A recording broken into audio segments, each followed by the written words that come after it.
Bom, e agora dando continuidade, estamos estudando os crimes praticados por funcionário público contra a administração em geral. Na aula anterior, nós falamos sobre o crime de inserção de dados falsos em sistema de informações, que também é chamado por alguns doutrinadores de peculato eletrônico. Agora vamos estudar o 313-B, que traz o crime de modificação ou alteração não autorizada de sistema de informações, certo? Vamos começar lendo o artigo. Diz: modificar ou alterar o funcionário, sistema de informações ou programa de informática sem autorização ou solicitação de autoridade competente. Traz uma pena de detenção de 3 meses a 2 anos e multa. E o parágrafo único diz que as penas são aumentadas de 1/3 até a metade, se da modificação ou alteração resulta dano para a administração pública ou para o administrado. Então, pessoal, muito cuidado para não confundir esse crime do 313-B com o crime do 313-A, tá? Lá no 313-A, a norma penal protege os dados que compõem um sistema, tá? Um sistema informático, né, o banco de dados, mas os dados, protege os dados de um determinado banco de dados ou os dados que já compõem um sistema de informações, protegem essas informações.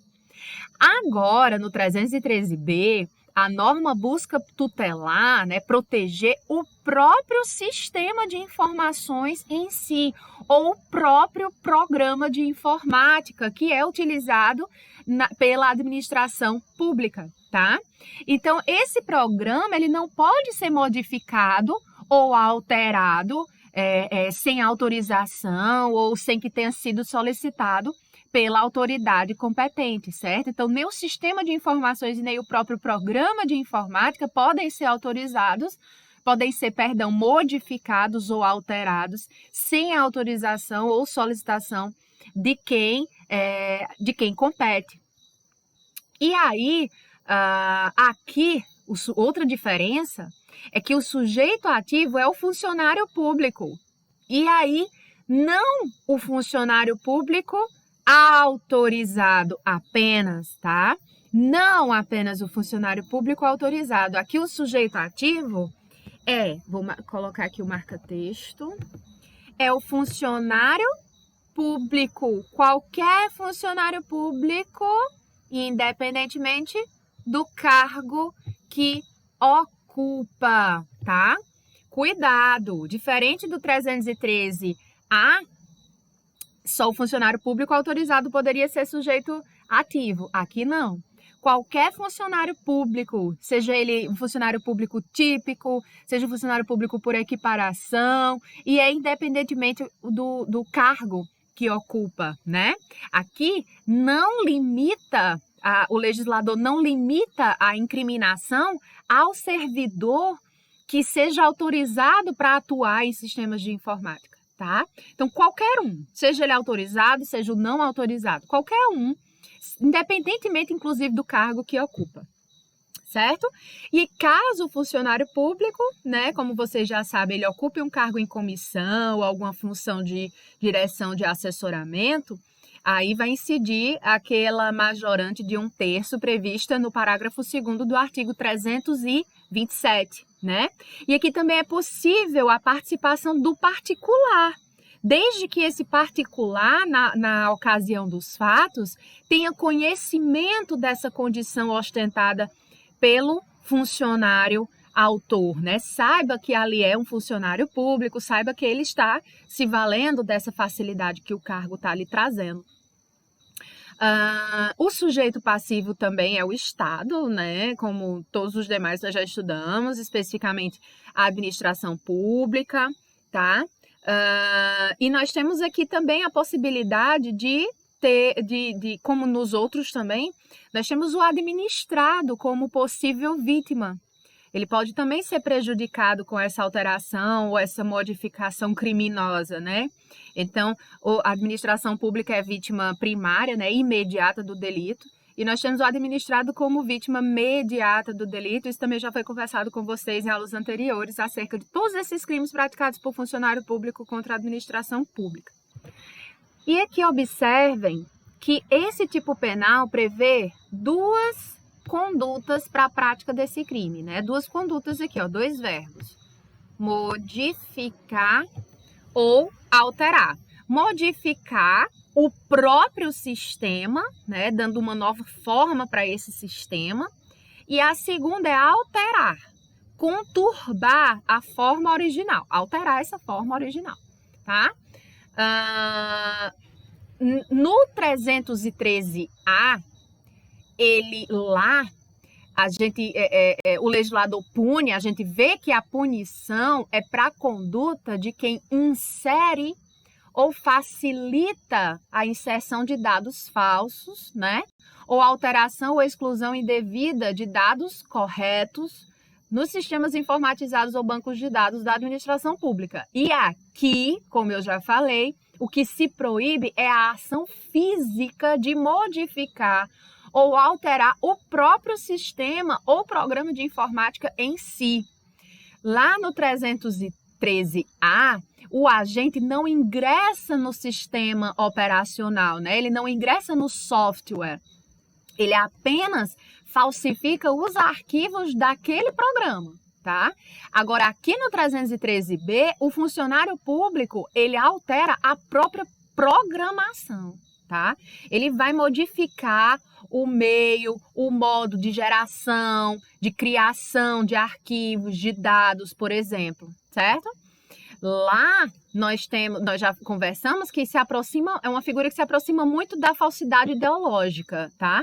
E aqui essa figura se aproxima muito da falsificação, da adulteração física ou material de toda uma programação.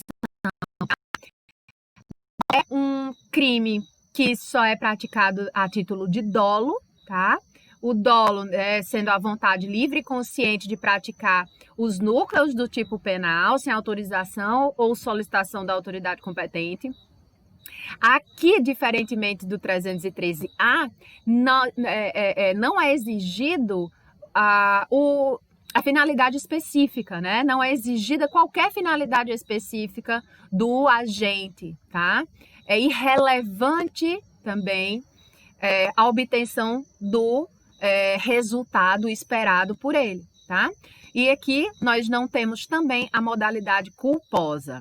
Cuidado em relação à consumação. A consumação desse crime, ela acontece com a modificação ou alteração do sistema ou programa de informática, de objetos materiais do tipo que nós estamos estudando. Então, também é um delito aqui em que se consuma com a execução do núcleo, né, desse tipo penal. E aqui também a tentativa é teoricamente possível. Professora, é necessário existir o dano? Não. Basta que seja feita a modificação ou a alteração daquele sistema ou do programa de informática. Se existir o dano, ele não é mero exaurimento, como no 313A. Aqui, se existir um dano decorrente dessa conduta, como o parágrafo único está colocando aqui para nós teremos uma majorante, nós teremos um aumento de pena de 1/3 até a metade, certo? Então, eventual existência desse dano, tanto para a administração pública quanto para o administrado, não importa, né? Uma vez ocorrido esse dano, ele não é mero exaurimento. Aqui ele é majorante, serve como causa de aumento de pena. E a ação penal é pública incondicionada, tá bom? Bom, professora, é possível algum benefício da Lei 9.099? Sim, é possível. Por quê, professora? Porque olha só para a pena. A pena máxima, ela não ultrapassa 2 anos, né?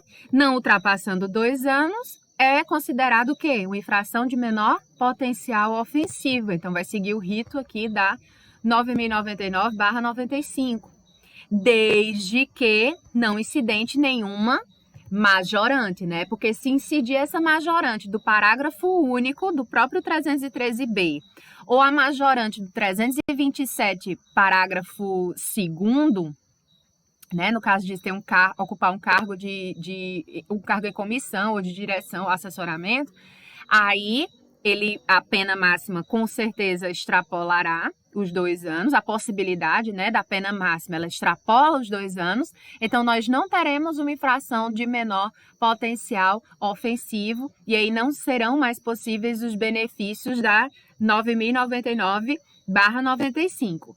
Aliás, discute-se se é possível, com a majorante, com a incidência da majorante, se é possível ou não a suspensão condicional do processo. Não vou aprofundar muito nesses institutos que são mais de cunho processual, vocês ainda vão estudar 9.099, mas eu gostaria de acrescentar essa informação. Se essa pena mínima com essa majorante, qualquer uma das majorantes, né, ou com as duas, se essa pena mínima não ultrapassar 1 ano, é possível ainda a suspensão condicional do processo, tá? Do artigo 89 da Lei 9.099/95. É possível também o acordo de não persecução penal, que está previsto no artigo 28A do Código de Processo Penal, após as alterações do pacote anticrime, certo? Quaisquer dúvidas, eu estou à disposição.